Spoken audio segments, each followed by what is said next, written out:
안녕하세요, 조윤범입니다. 오늘은 제가 실내악에 관한 이야기를 한번 해보려고 합니다. 제 입장으로서는 굉장히 반갑죠, 이 주제가. 왜냐하면 저는 실내악단의 리더입니다. 코르테렉스 현악사중주로 제가 평생 동안 연주를 해왔고요. 그러다 보니 저의 입문 과정, 저는 실내악으로부터 출발을 한 거예요. 그러면서 다른 장르로 넓혀오고 나중에는 이제 지금은 또 오페라 같은 정말 다른 장르에 또 빠져 있기도 한데요. 실내악의 매력은 정말 말로 설명할 길이 없습니다. 설명할 길이 없다고 하고 제가 지금 말로 표현을 하고 있지만 여러 명이서 몇 명이서 연주할 수 있는 음악이 바로 실내악이에요.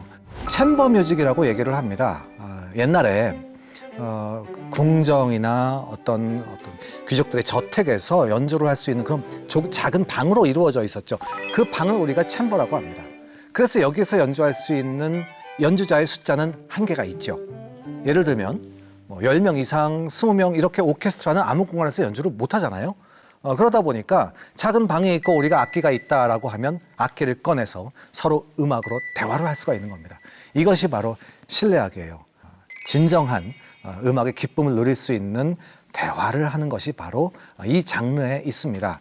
그러면 여러분, 도대체 몇 명부터 몇 명까지를 우리가 실내악이라고 얘기를 할까요? 한 명이 연주할 때도 우리는 실내악이라고 합니다. 음악의 정의를 내릴 때 이 장르는 사실은 독주부터 실내악에 포함을 시켜요. 하지만 보통 일반적으로는 2명 이상이 연주를 할 때 실내악이라고, 챔버 뮤직이라고 얘기를 합니다. 그러니까 보통은 일반적으로 2명에서부터 약 8명 정도까지의 연주 단체를 우리는 실내악 단이라고 얘기를 할 수가 있죠.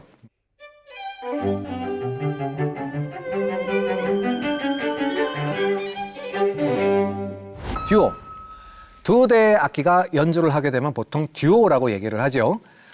대표적으로 바이올린이 혼자서 연주를 하고 피아노가 반주를 하는 경우를 굉장히 많이 볼 수가 있습니다. 특히 이러한 장르에서 여러 개의 악장을 나눠놓은 제대로 된 형식이 갖춰있는 음악을 우리는 소나타라고 얘기를 합니다. 바이올린과 피아노를 위한 소나타 이렇게 얘기할 때도 있고요. 우리는 줄여서 그냥 바이올린 소나타라고 얘기할 때도 있습니다. 자, 그러면 베토벤이 작곡한 바이올린 소나타 9번 제목이 붙어 있어요. 크로이처라는 제목이 붙어 있습니다. 이건 헌정받은 사람 이름이에요.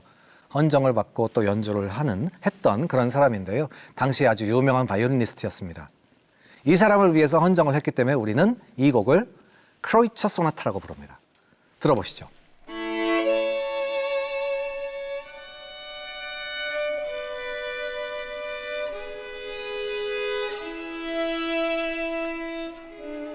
바이올린 한 대가 연주하는 겁니다.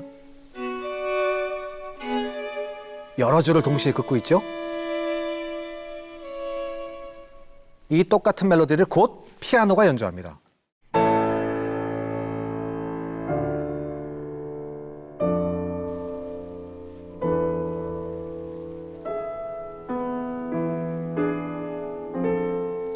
잠시 후에 이 둘이 대화를 하기 시작을 합니다.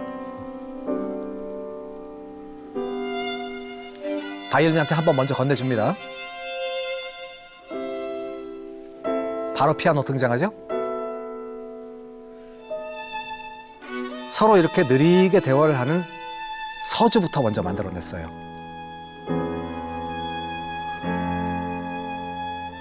자, 그리고 뒷부분 한번 들어볼까요?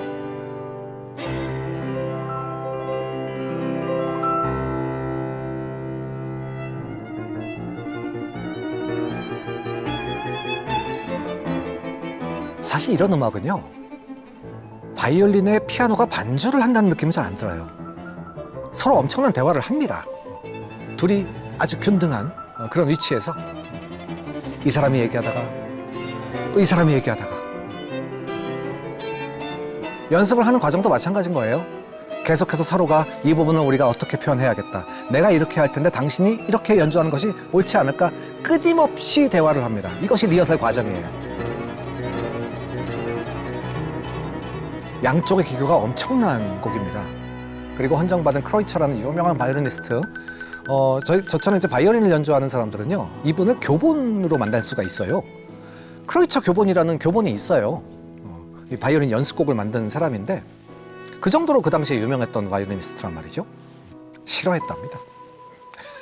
이 곡을 굉장히 싫어해서 정작 이 사람의 이름이 붙어 있지만 본인은 연주도 이거 거의 안 했고요. 그래서 뭐 서로 뭐 악연이었지만 제목은 그렇게 붙었다. 그런데 이 곡이 굉장히 깁니다. 바이올린 소나타 계에서도 아주 기교가 있고 연주하기 힘든 곡으로 알려져 있습니다. 물론 베토벤은요, 이 장르뿐만이 아니라 다른 장르를 썼을 때도 음악을 어렵게 쓰는 사람으로 유명했어요. 그러다 보니 이 사람의 곡을 연주를 하려면 연습 기간이 상당히 오래 걸렸고요. 어떤 연주자들도 베토벤을 연주한다 한다면 도전해야 될 산으로 느껴지는 사람이 바로 베토벤이었습니다. 연주하기도 힘들지만 나중에는 아주 기괴한 음악까지 도달을 했기 때문에 해석을 하기도 힘들고 듣는 사람들도 각오를 단단히 하고 들어야 되는 그런 장르였죠. 자, 그러면 이제 한 사람씩 추가를 해볼까요? 자, 이제 3명이서 연주하는 걸 우리는 트리오라고 얘기하죠. 트리오. 누가 연주를 해도 우리는 3명이서 모이면 트리오라고 해요. 노래하는 사람 3사람이 모여도 우리는 트리오라고 말을 쓰게 되니까. 그런데 가장 많은 트리오 곡이 피아노 3중주로 만들어집니다. 피아노 트리오라고 우리가 얘기를 하죠. 피아노 트리오는요, 여러분, 피아노 세대가 아니에요. 피아노에 바이올린과 첼로가 연주를 할 때 우리는 피아노 트리오라고 얘기합니다. 그러니까 보통은 이제 우리가 이 실내악을 얘기를 할 때요, 가장 기본적인 앙상블은 현악기 앙상블을 얘기를 하는 거예요. 그러니까 그 현악기들 연주자들 사이에 굉장히 다른 악기가 하나 들어와 있으면, 예를 들면 피아노라든지 그렇게 들어와 있으면 그 악기 이름을 부르는 겁니다. 피아노 3중주는 나머지 악기가 다 현악기인 거예요. 그것도 바이올린, 첼로, 피아노 이렇게 구성된 것을 우리가 전격적인 피아노 3중주라고 얘기를 하는 겁니다. 만약에 그 피아노 트리오에서 앞에 현악기가 다른 현악기다. 예를 들면 비올라 2대가 와 있을 수도 있잖아요. 그럼 이걸 뭐라고 하겠습니까? 그걸 피아노 3중주라고 할까요? 어떻게 얘기를 하냐면요, 피아노 3중주인데 악기가 비올라가 2대가 있다라고 정확히 표기해 줍니다. 이 얘기가 없으면 무조건 바이올린, 첼로, 피아노인 거예요. 그렇게 해서 이런 곡들이 굉장히 많은 작곡가들이 작곡을 했고, 그러다 보니 여기에 또 걸작들이 아주 많아요. 차이콥스키가 아주 기가 막힌 피아노 3중주를 쓴 적이 있었습니다. 이분은요, 폰 매크 부인이라고 자기의 후원자가 있었어요. 그 후원자와 계속해서 편지를 나누면서 당신이 이런 걸 좀 썼으면 좋겠다. 제가 그러면 후원자님을 위해서 제가 이런 곡에 한번 도전을 해보겠습니다. 이런 활동을 많이 했단 말이죠. 그 후원자가 한번 이런 얘기를 했답니다.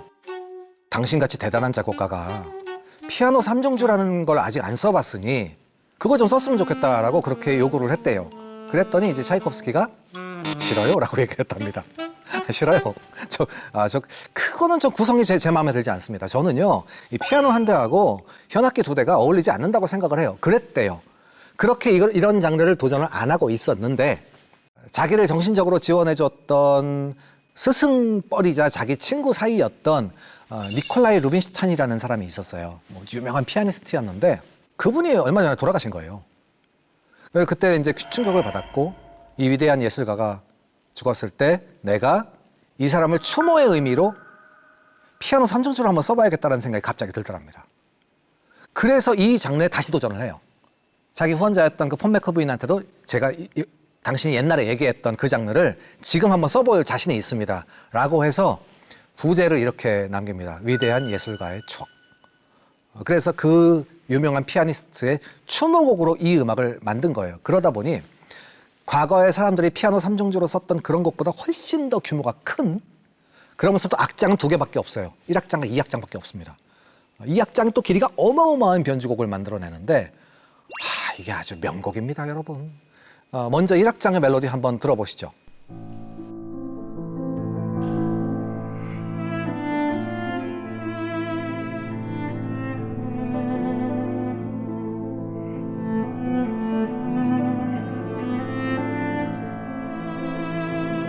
바이올린 나오죠?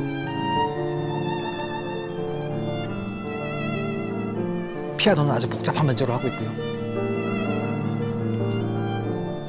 바이올린과 첼로가 대화합니다.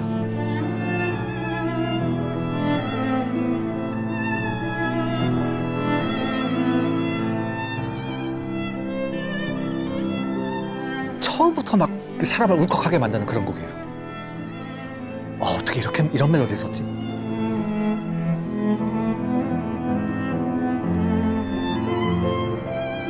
물론 점점 가면서 아주 거대한 1악장을 만들어냅니다. 굉장히 중간에 복잡하셔요. 그러다가 이러한 멜로디로 구성되어 있는 1악장을 끝내고요. 이제 파트 2를 가게 됩니다. 2악장이에요.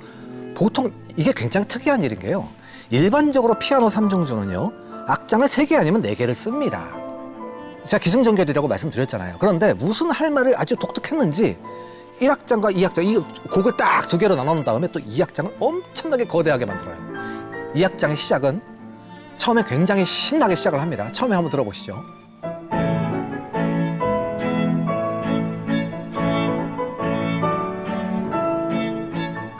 굉장히 힘차죠. 마치 그 니콜라이 루빈슈타인이 전성기를 맞이한 그런 장면을 회상을 하는 것 같습니다. 점점 복잡하게 끌고 가다가 마지막에는 1악장 처음에 나왔던 멜로디를 정말 장엄하고 더 슬프고 격렬하게 연주를 하기 시작하면서 점차 줄어듭니다. 뒷부분 들어보시죠.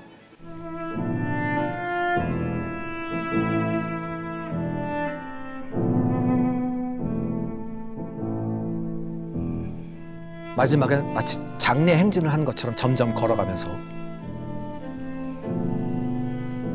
점차 줄어들면서 마지막엔 조용하게 끝나는 그런 곡이에요. 이 길이도 어마어마하고요. 이 연주를 할 때 이 쓰는 에너지가 아주 끝까지 바닥까지 다 보여줍니다.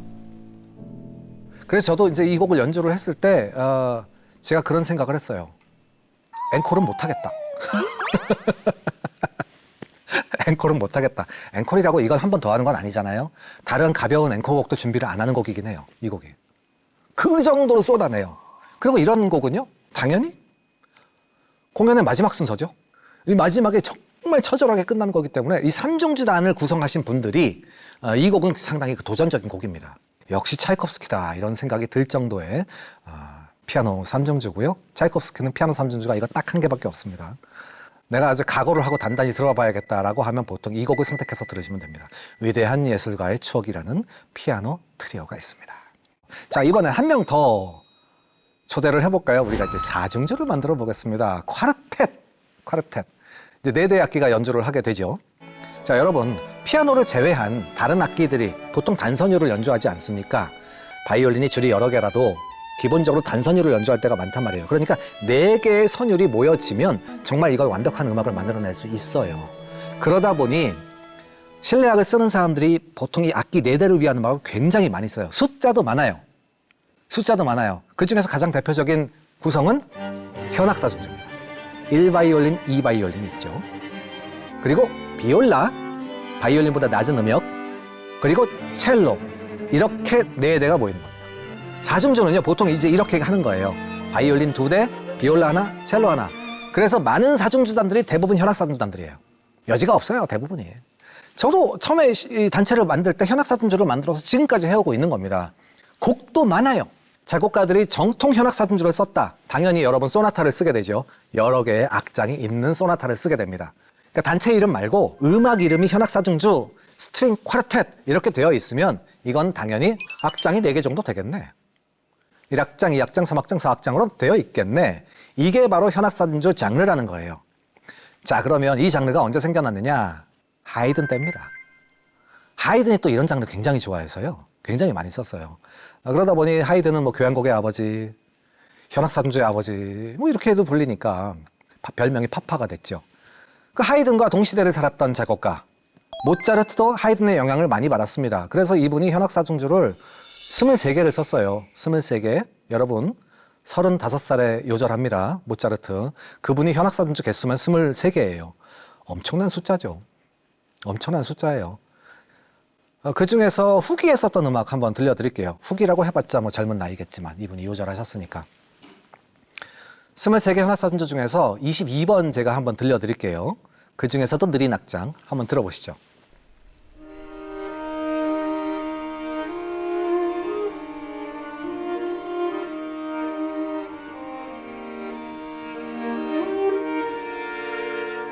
이 멜로디를 연주한 악기가 뭘까요? 놀랍게도 첼로입니다. 첼로가 엄청난 고음을 연주해서 다른 악기들 세 악기가 반주하고 있어요. 굉장히 아름다운 멜로디가 나오죠. 첼로는 고생합니다.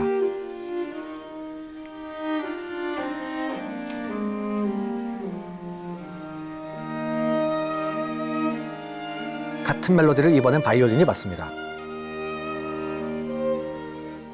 이번엔 다른 세 악기가 반주를 하게 되죠. 대화하고 있잖아요. 마치 이렇게 대화하는 것 같아요. 첼리스트, 그동안 반주하느라고 힘들었죠? 먼저 멜로디 하세요. 양보하겠습니다, 저희가. 물론 조금 하다 힘들면 제가 받겠습니다. 라고 대화하고 있죠. 모차르트의 마지막 현악사중주 세 곡은요, 21, 22, 23은요, 첼로 연주를 굉장히 잘했던 왕한테 헌정을 하려고 했던 곡이었습니다.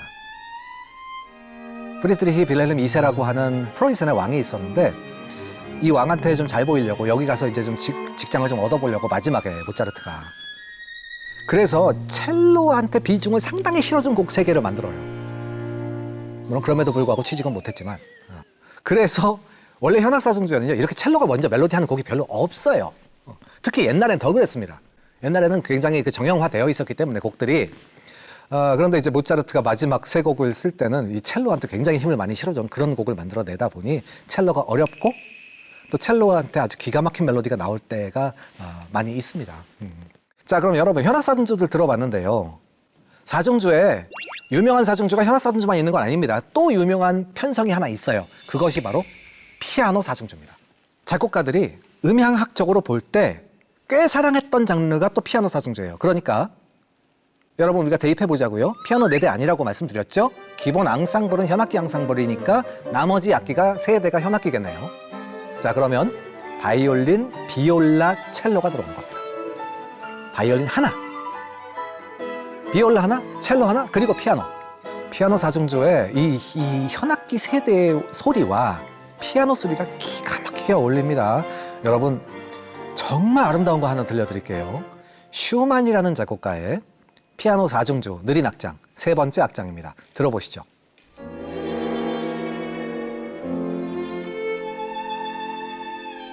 바이올린이 살짝 전주를 하고 빠지면 첼로,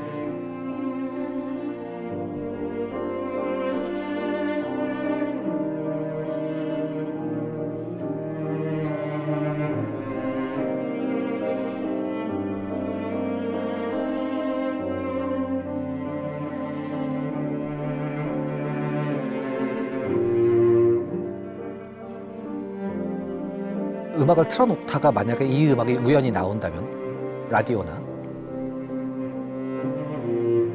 모든 일을 멈추십시오. 이 아름다운 멜로디 이제 바이올린이 다시 합니다.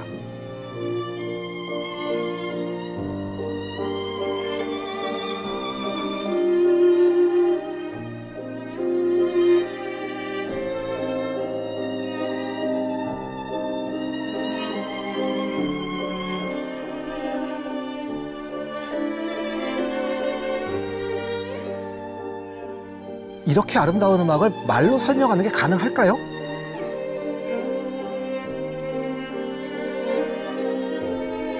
우리가 실내화 공연장에 가서 이 음악을 듣고 있으면 정말 많은 생각을 하게 되죠. 내가 모르던 음악이 정말 많았구나. 혹은 내가 무덤까지 가지고 가고 싶은 음악들이 생겨나는구나. 독일의 낭만주의 작곡가 슈만의 음악입니다. 자, 이번엔 한 명 더 초대를 해보죠. 이번엔 5중주로 한번 가보겠습니다. 우리가 퀸텟이라고 합니다. 퀸텟. 5개의 악기가 연주를 하는데요. 가장 많은 곡이 있는 피아노 5중주 제가 한번 소개를 해보겠습니다. 현대에 올수록 현대 작곡가들이 실내악이 좀 주춤하는 듯 했어요. 그러다가 나중에는 이 실내악을 좀 살려보자라고 하는 작곡가들이 나오는데요. 러시아의 쇼스타코비치라는 작곡가. 초기에 이분이 피아노 5중주로 아주 멋지게 쓴 적이 있습니다. 들어보시죠.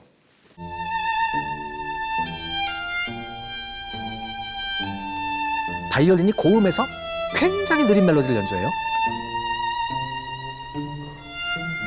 느릿느릿 걸어갑니다.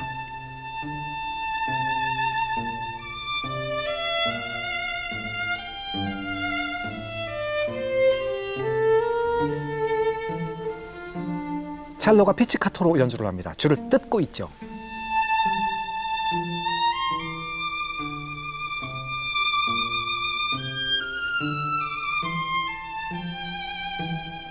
굉장히 일정한 템포죠. 처음엔 차분하게 이걸 듣고 있다가 뭔가 그래도 너무 일정하게 가기 때문에 좀 긴장이 돼요. 이게 나중에 아주 강렬해지는데요. 뒷부분 한번 들어보시죠.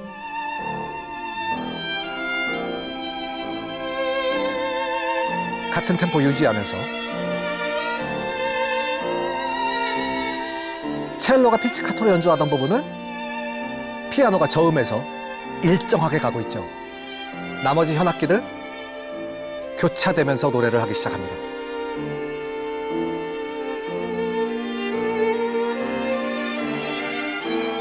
점점 올라가죠?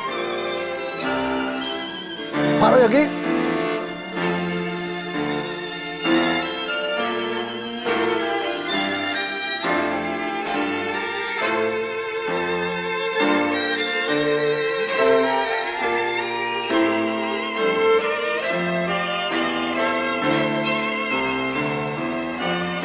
이미 네 번째 악장을 연주하고 있을 때 이런 부분이 나오기 때문에 여러분, 연주자들은 땀을 흘리고 있습니다. 그 땀을 흘리면서 템포를 더 이상 빠르게 가지 않고 절제를 하면서 나오는 음악이에요.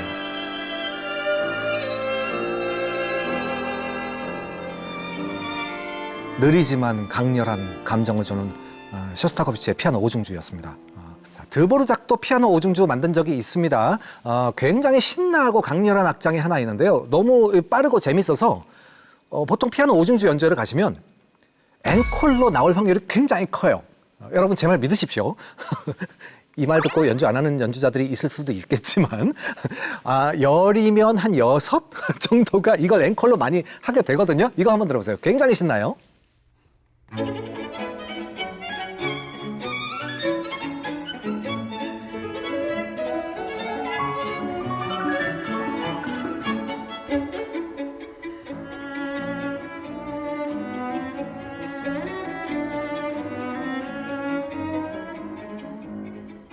실내악은요, 서로가 구경하는 재미도 있습니다. 그러니까 잠깐 내가 쉴 때도 있고요, 아니면 내가 반주를 하거나 내가 멜로디를 할 때가 있죠. 서로에게 멜로디를 주기 때문에 그 중에서 피아노 3중주가 나오기도 하는 거예요. 2중주가 나오기도 하고 4중주가 나오다가 피아노를 제외한 다른 악기들이 막 나올 때도 있는 거죠. 그러한 구성을 계속해서 번갈아 연주하면서 정신없는, 그러면서도 아름다운 그런 장면이 연출이 되죠. 자, 이제 5중주까지 봤는데요. 보통 우리가 실내악 하면 여기까지예요. 보통 5중주까지 제일 많이 봐요. 그러나 여러분, 더 있습니다. 6중주, 7중주, 8중주가 있어요. 우리는 이 실내악의 정의를 내릴 때 거의 이 8중주까지 얘기를 합니다. 보기는 좀 드뭅니다. 연주하는 횟수가 5중주까지보다는 좀 덜해요. 그러나 6명이 연주할 수 있는 걸 누가 제대로 만들어냈느냐? 브람스가 썼습니다. 재밌게도 피아노가 없고 현악기 6명으로 되어 있는 현악 6중주를 만들어내요. 그러니까 이건 우리가 잭스텟이라고 얘기를 하는데요. 제가 4중주를 하는 사람 아닙니까? 이 4중주에 악기 2대를 더 추가를 해요. 그러니까 바이올린 2, 비올라 하나, 첼로 하나에 비올라, 첼로를 한 대씩 더 집어넣습니다. 그러니까 결국은 바이올린 2, 비올라 2, 첼로 2이 되죠. 이렇게 해서 저음부를 강화한 6중주를 이분이 아주 그것도 2개나 썼어요. 현악 6중주가 1번, 2번이 있습니다. 그 중에서 아주 유명한 1번의 두 번째 악장 들어보시죠.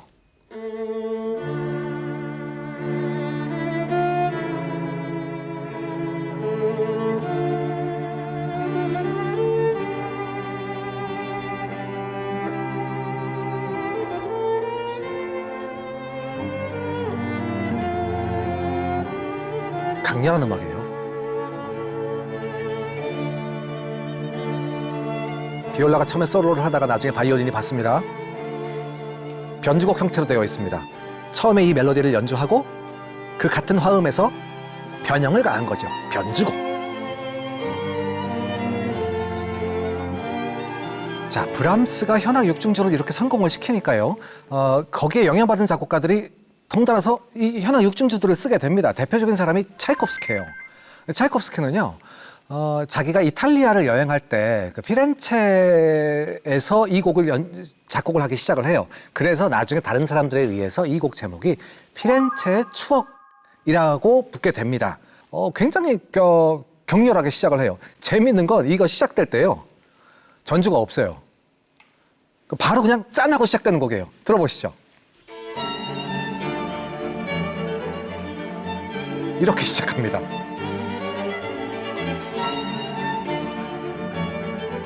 네 개 악장으로 되어 있고 중간에 아주 격렬한 움직임들도 굉장히 많이 볼 수 있고요. 아주 우수에 참 느린 멜로디도 나오지만 이게 또 차이콥스키답게 마지막 엄청나게 화려하게 끝납니다. 4악장 한번 들어보실까요?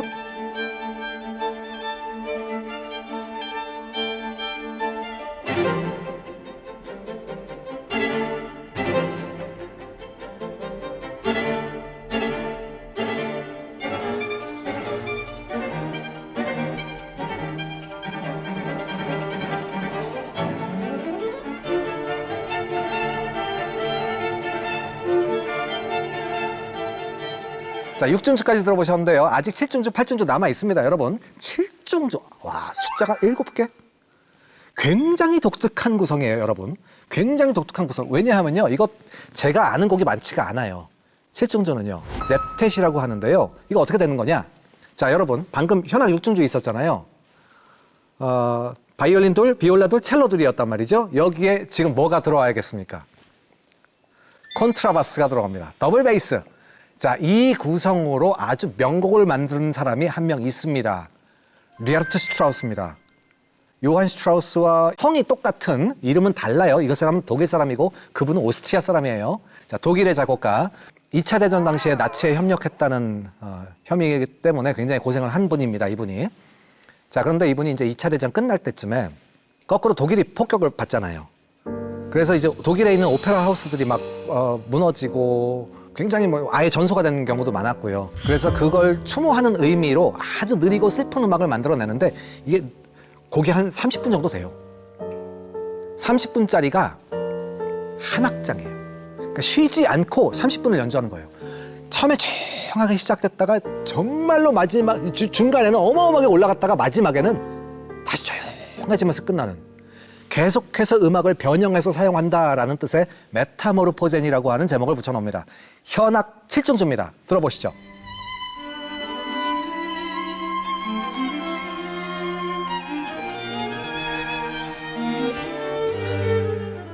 중간에 악기들이 점점 난리가 나기 시작을 해요. 서로가 계속해서 얽히고 설키면서 클라이막스를 만들어내다가 줄어들고 만들어내다가 줄어들고 이러다가 정말 마지막 아주 황홀해지기 직전까지 간 다음에 줄어듭니다. 그래서 정작 끝에는 조용하게 끝나는 그런 곡이에요. 여러분, 이 곡의 매력에 빠지신다면 한동안 이 곡만 듣게 되실 겁니다. 리하르트 슈트라우스의 메타모르포젠. 음반을 구해서 들으시려면 찾기 힘드십니다, 이거. 왜냐하면요, 나중에 이분이 규모를 더 키워서 이걸 23개의 현악기로 연주하는, 그러니까 챔버 오케스트라죠. 챔버 오케스트라로 연주할 수 있게 편곡을 해요. 그 편곡된 버전이 유명해서 원래 오리지널 원전 현악 7중주는 이걸로 녹음한 사람이 거의 없어요. 그래서 나중에 여러분 실제로 연주회에 가서 보시거나 어렵게 그 음반을 구해서 들으실 수도 있을지도 모르겠습니다. 자, 그러면 여러분 오늘 실내악의 마지막 8중주 한번 들려드리겠습니다. 가장 유명한 현악 8중주가 있어요. 멘델스존이 무언가, 결혼행진곡 이런 걸로 아주 유명했던 멘델스존, 이분이 16살에 두 팀의 현악 사중주를 위해서 쓴 곡이 있습니다. 현악 사중주가 두 팀이에요. 따로따로 연주하는 게 아니고 이렇게 껴안습니다. 현악 사중주에. 그러니까 저희처럼 현악 사중주단이 다른 사중주단하고 연락을 해서 합쳐요. 친목을 다지는 거죠. 이렇게 연주하는 곡이 있어요. 8명이서 모두가 다른 악보를 봅니다. 자, 그러면 먼저 3악장부터 들어보실 텐데요. 굉장히 재미있는 멜로디가 시작이 될 겁니다. 들어보시죠.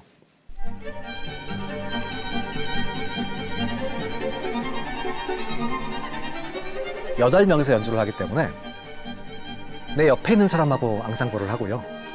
저쪽에 앉아있는 사람하고 앙상블을 하고요. 이렇게 4명?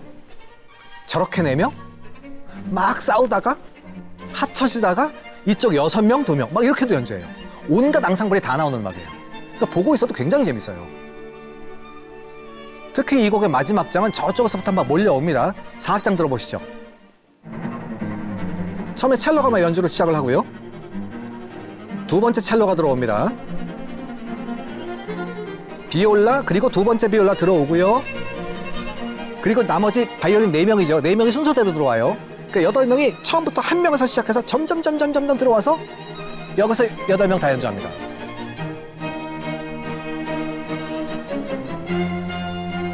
엄청난 이 감동을 주는 이런 곡인데 16살에 쓴 곡입니다. 지금도 이 옥텟, 그러니까 8명이서 연주하는 이 8중주, 이걸 능가하는 옥텟이 없다고 얘기를 합니다. 그렇게 해서 이 8명까지가 거의 맥시멈이에요. 물론 9명이 연주하는 놉텟 뭐 이런 것도 있지만 거의 보통 실내악은 여기까지를 실내악이라고 얘기를 합니다.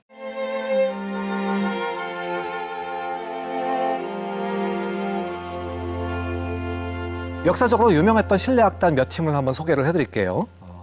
헝가리를 중심으로 만들어졌던 부다페스트 현악사중주단, 아주 역사적인 녹음들을 많이 했고요. 물론 지금은 활동하지 않죠. 1967년에 마지막으로 활동을 했었고요.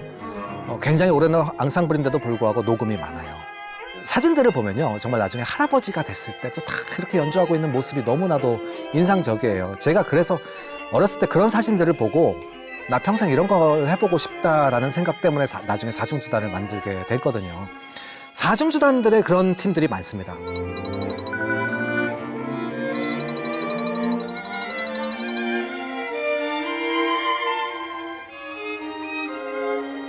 사중주단만 있는 건 아니고요. 유명한 팀 중에 또 트리오로 활동했던 보자르 트리오라고 있습니다. 보자르.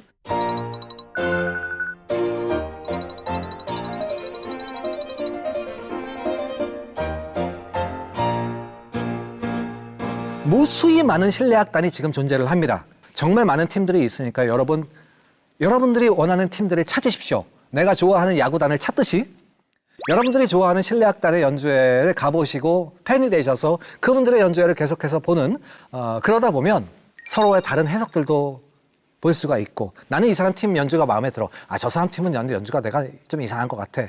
그렇게 또 취향도 가지게 될 수 있죠. 그렇게 여러분들이 클래식 팬으로 활동을 하시면 더 멋진 팀들이 또 세상에 많이 등장을 하고 클래식계는 끝없이 이어갈 수가 있습니다. 너무나도 많은 작품들을 새로이 나오는 팀들이 현대적으로 해석을 합니다.